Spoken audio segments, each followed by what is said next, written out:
नमस्कार दोस्तों, आइए मेरे यूट्यूब चैनल में आप सभी को स्वागत है। आइए आज सुनते हैं पुत्रदा एकादशी की व्रत कथा। एक बार की बात है, महाराज युधिष्ठिर ने भगवान श्री कृष्णा से पूछा है। भगवान अपने सफलता एकादशी का महात्म बताकर बड़ी कृपा की। अब कृपा करके यह बताइए कि वह शुक्ल एकादशी क्या नाम है और उसकी विधि क्या है, इसमें कौन से देवता का पूजन किया जाता है। भक्त वत्सल भगवान श्री कृष्णा बोले हैं, राजन, इस एकादशी का नाम पुत्रदा एकादशी है। इसमें भी नारायण भगवान की पूजा की जाती है। इस चर और अचर संसार में पुत्रदा एकादशी के व्रत के समान दूसरा कोई व्रत नहीं है। इसके पुण्य से मनुष्य तपस्वी, विद्वान और वान होता है। इसकी कथा में तुम्हें कहता हूँ, ध्यान पूर्वक सुनो।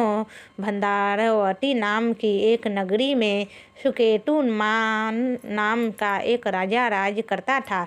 उसका कोई पुत्र नहीं था। उसकी पत्नी का नाम शिवे था। वह निपुटरी होने के कारण संदेह चिंतित रहा करता। राजा के पितर भी रो रो कर पिन लिया करते और सोचा करते कि इसके बाद हमें कौन पिंड दान करेगा। राजा को भाई बांधव, धन, हाथी, घोड़े, राज्य और मंत्री, इन सब में किसी से संतोष नहीं होता था। वह संदेह ही वह यह विचार करता कि मेरे मरने के बाद मुझे पिंड दान कौन करेगा। बिना पुत्र के पितरों और देवताओं का झंड में कैसे चुका सकूँगा। जिस घर में पुत्र ना हो उस घर में संदेह अंधेरा ही रहता है। इसलिए पुत्र उत्पत्ति के लिए प्रयत्न करना चाहिए। जिस मनुष्य ने पुत्र का मुख देखा है वह धन्य है। उसको इस लोक में यश और परलोक में शांति मिलती है, अर्थात उनके दोनों लोग सुधर जाते हैं। पूर्व जन्म के कर्म से ही इस जन्म में पुत्र, धन आदि प्राप्त होते हैं। राजा इस प्रकार दिन रात चिंता में लगा रहता था।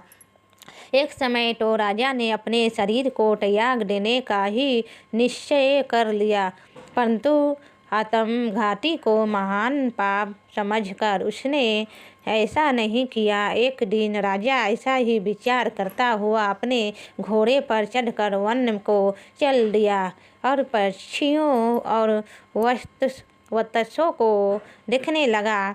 उसने देखा कि वन में मटंग, बिगागर, शहर, सिंह, बंदर, सरफ आदि सब भ्रमण कर रहे हैं। हाथी अपने बच्चों और हाथियों के बीच झूम रहा है। इस वन से तो कहीं गिंडर अपने करक स्वर में बोल रहे हैं और कहीं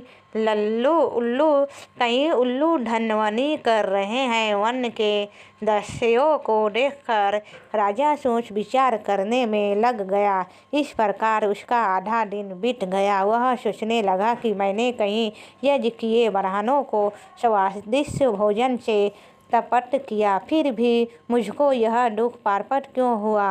राजा प्यास के मारे अत्यंत दुखी हो गया और पानी की तलाश में इधर उधर फिरने लगा। थोड़ी दूर पर राजा ने एक सरोवर देख कि उस सरोवर में कमल खिल रहे थे और सारस, हंस, मगरमच्छ आदि विहार कर रहे थे।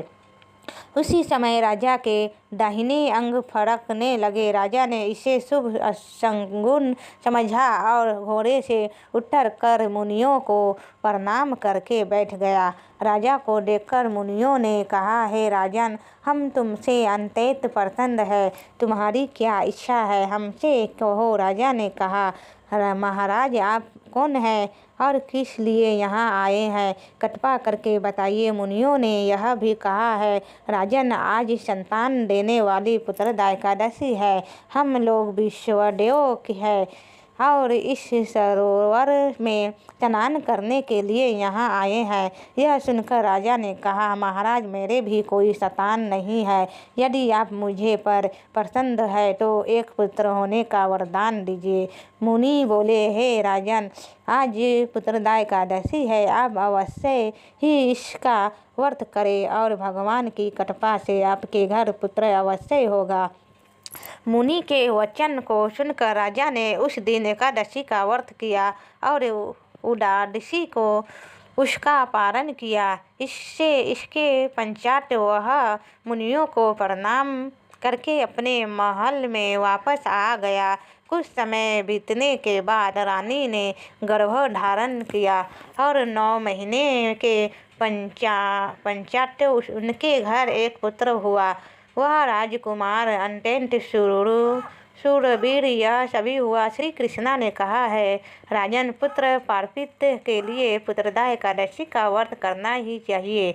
जो मनुष्य इस महत्म को पढ़ता या सुनता है उससे अंत में सौभाग्य की प्राप्ति होती है। तो यह थी पुत्रदा एकादशी की व्रत कथा। आपको यह कथा कैसी लगी कमेंट करके ज़रूर बताएं। साथ ही मेरे चैनल को सब्सक्राइब कीजिए, लाइक कीजिए, शेयर कीजिए। नमस्ते दोस्तों, जय माँ काली।